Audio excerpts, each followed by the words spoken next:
मंत्री जी का दौरा था और मंत्री जी गए थे वहाँ भीड़ बनाने के लिए आंगनबाड़ी वर्कर्स को बुलाया गया और वहाँ पे बुलाया तो गया, किसी किसी को वो परमिशन कार्ड मिला और किसी को नहीं मिला। सुबह से आके दूर दराज से लोग बैठे हैं, कहीं हमको वहाँ जाना पड़ेगा। अरे आपसे मिलने के लिए विजिट लेना पड़ता है। जब आप मंत्री में नहीं आए थे तो आप हमारे घर घर गए थे विजिट करने के लिए। आज आपसे मिलने के लिए हमको विजिट की जरूरत क्यों है? क्या है विजिट की जरूरत बताइए?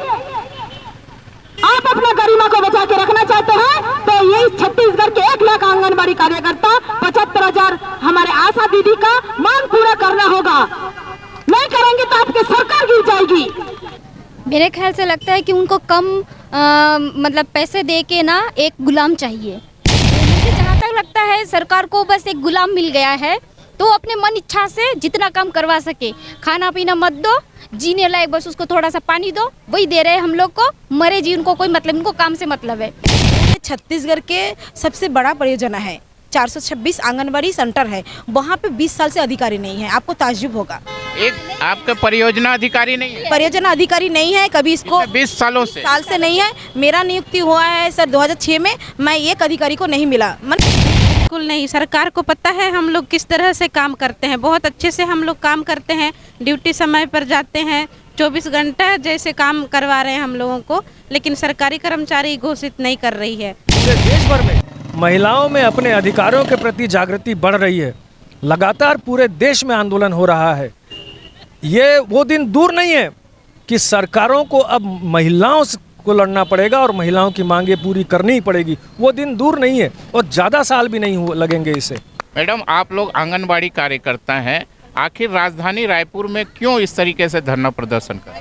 हम लोग आज यहाँ पे मुख्यमंत्री जी, महिला मंत्री लक्ष्मी राजभरे जी को ये सूचित करने आए हैं, अल्टीमेट देने आए हैं, क्योंकि हम लगातार आंदोलन कर रहे हैं, साल भर किए हैं, तो अभी तक हमारे से मतलब कोई भी मांग हमारा पूरा नहीं हुआ है। हम 50 साल से काम कर रहे हैं, रेगुलर काम कर रहे हैं और यहाँ अभी तो इतना ज़्यादा हमें मानसिक रूप से प्रताड़ित किया जाता है, मोबाइल जो दिया गया है उससे। तो हम सरकार को ये कहने के लिए आए हैं कि अभी सामने बजट है, बजट में हमारी जो प्रमुख मांग है उनके पास चला गया है मांग पत्र।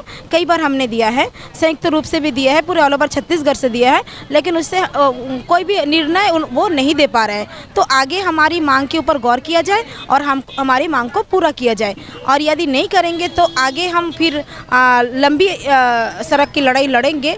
यही मकसद से आज हम रायपुर राजधानी में आए हैं। प्रमुख मांग क्या है? मुख्य मांग? हमारी मुख्य मांग है आंगनबाड़ी कार्यकर्ता सहायिका को शासकीय कर्मचारी का दर्जा दिया जाए।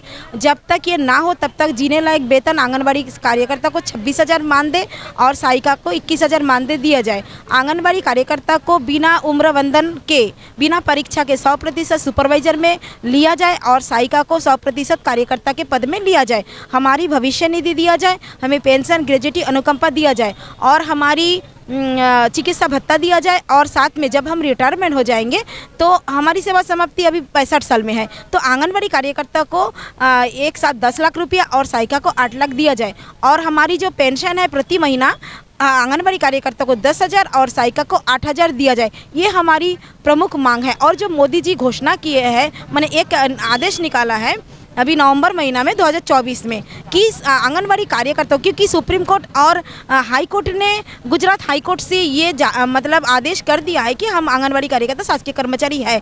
आंगनबाड़ी जो वर्कर्स है वो तृतीय वर्ग की कर्मचारी है और शासकीय चतुर्थ वर्ग के, तो ये सरकार नहीं मान रही है।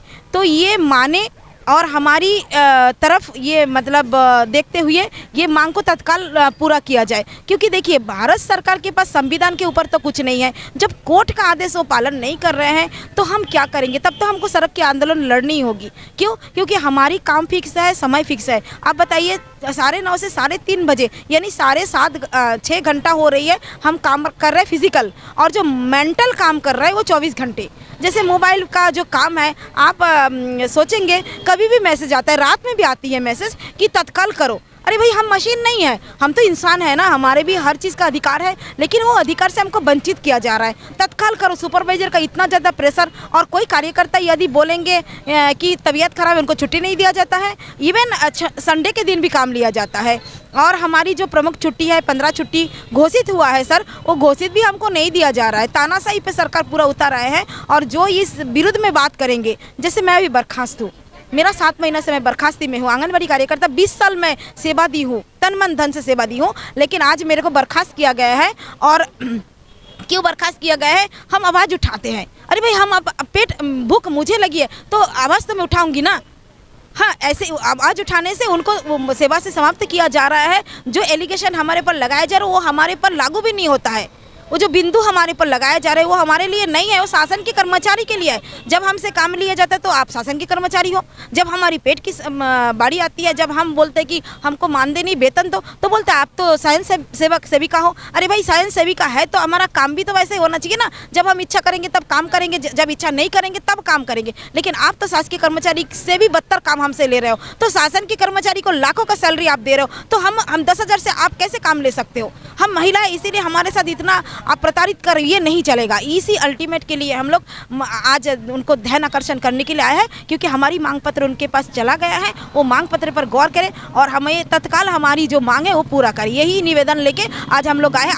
आज तो अभी तो हम निवेदन लेके आए, आगे लेकिन हम निवेदन नहीं करेंगे, सीधा हम आंदोलन करेंगे। आज तो हमारा धरना प्रदर्शन है, यही था हमारा सर मांग। मैडम, क्यों लगता है आप आंगनबाड़ी कार्यकर्ता है, आप जो है सब काम राज्य सरकार का कर रही हैं, फिर राज्य सरकार आपके साथ इस तरीके का रवैया क्यों कर रही है? मेरे ख्याल से लगता है कि उनको कम मतलब पैसे दे के ना एक गुलाम चाहिए।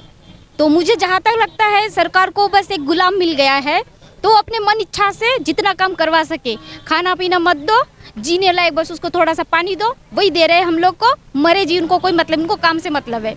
मेरे ख्याल से मुझे यही लग रहा है। और मैं ये बोल रही हूँ कि वो जैसे हम स्वयं से भी है तो उनको बर्खास्त करने का उनको अधिकार कहाँ से मिल गया? स्वयं से भी तो खुद से काम करते हैं ना, तो उनको बर्खास्त कैसे कर सकते हैं? मेरा सवाल ये है गवर्नमेंट से कि हम गवर्नमेंट सर्वेंट है नहीं, स्वयं से भी है। वेतन के टाइम जब आप मानदेय देते हो तो बोलते हैं हम मान से भी है, स्वयं से भी है। बर्खास्त कैसे कर रहे हैं? ड्रेस कोड कैसे लगा रहे हैं? आप जो नियम हम पे थोप रहे हो, मतलब हम गवर्नमेंट सर्वेंट है लेकिन आप सैलरी नहीं दोगे, मानदेय दोगे। तो आप अभी बर्खास्त हैं क्या?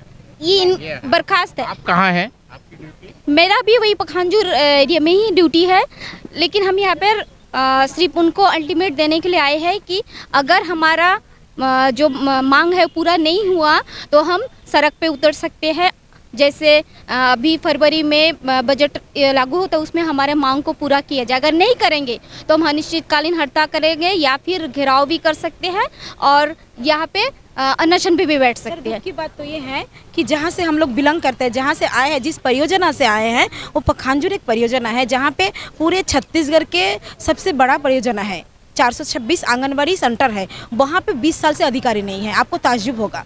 एक आपका परियोजना अधिकारी नहीं है? परियोजना अधिकारी नहीं है, कभी इसको 20 सालों से नहीं है। मेरा नियुक्ति हुआ है सर 2006 में, मैं एक अधिकारी को नहीं मिला। मैंने 26 ज़्यादा हुआ ना 2006 में, तो 20 साल हो गए हैं। दूसरी बात है, ना बाबू है वहाँ पे, ना लेखापाल है, ना कंप्यूटर ऑपरेटर, कोई भी नहीं है। ये कथाकथित एक व्यक्ति है जिनको वो अपने इसमें रखे हैं, गुड फेस में, उसी के भरोसे में ऑफिस चल रहा है। हमारे महिला लोग जब जाते हैं ऑफिस में, उनके साथ बदसलूकी किया जाता है, बदतमीजी किया जाता है और हमको कोई जानकारी नहीं मिलती है। कभी इसको प्रभार दिया जा रहा है, कभी उसको प्रभार दिया जा रहा है। तो उधर हम लोग इतना प्रताड़ित है। हम जंगल दूर दराज में रहते हैं सर, वहाँ बहुत ज़्यादा अति हो रहा है। ये भी हमारी एक मांग है। हम लोग इसके लिए लगातार आवाज़ उठा रहे हैं। कलेक्टर को भी ज्ञापन दिया है 2-3 बार, हम DPO सर को भी दिया है, इवन हम सांसद विधायक सबको दिया है। लेकिन सर ये मांग हमारी पूरी नहीं हो रही है। हम लक्ष्मी रजवाड़े जी के निवास में भी जाके ये ज्ञापन हम लोग दे के आए कि अधिकारी नियुक्त किया जाए, वहाँ पे बाबू नियुक्त किया जाए, वहाँ पे लेखापाल नियुक्त किया जाए। ऐसा क्यों हो रहा है सर? मैडम, क्या लगता है आप लोग जितना काम कर रहे हो, क्या सरकार को लगता है कि आप काम कम कर रहे हो इसलिए वेतन कम देती है या सुविधा कम दे रही है? नहीं, बिल्कुल नहीं। सरकार को पता है हम लोग किस तरह से काम करते हैं। बहुत अच्छे से हम लोग काम करते हैं, ड्यूटी समय पर जाते हैं, 24 घंटा जैसे काम करवा रहे हैं हम लोगों को। लेकिन सरकारी कर्मचारी घोषित नहीं कर रही है, सरकारी कर्मचारी नहीं मान रही है, स्वयं से भी बोलती है और सरकारी कर्मचारी जैसा व्यवहार करती है। लेकिन चुनाव के टाइम तो आके बोलते हैं कि हम आपको रेगुलर कर देंगे। वो तो बोलने का है, बोल देते हैं, मुंह से जो निकलता है उन लोग पहले तो वोट लेने के चक्कर में उन लोग सब कर लेते हैं कि ये करेंगे वो करेंगे, लेकिन ये करते वर्ते कुछ नहीं है। हमारे से बस काम लिया जा रहा है और कुछ नहीं। हाँ, तो ये आप देख सकते हैं आंगनबाड़ी कार्यकर्ताओं का एक गंभीर आरोप है और खासकर पखानजूर की बात आ रही है। पखानजूर परियोजना के अंतर्गत अगर वहाँ एक अधिकारी नियुक्त नहीं है तो ऐसे में सीधा सीधा लक्ष्मी राजवाड़े जो कि मंत्री है, उनके ऊपर में सवाल खड़े होता है कि आखिर इस तरीके की अव्यवस्थाओं के बीच में जब ये सारी महिलाएं ईमानदारी से काम कर रही हैं तो उनको आप अपना अधिकारी क्यों नहीं मान रहे हैं? सबसे बड़ा सवाल है, क्या राज्य सरकार इनकी मांगों को पूरा करेगी? क्या लक्ष्मी राजवाड़े जी इन महिलाओं के दर्द को समझेगी? यही सबसे बड़ा सवाल है। पूरा होगा या नहीं, ये हम आने वाले वीडियो में आप पर रखेंगे। तब तक के लिए बने रहिए। जय हिंद।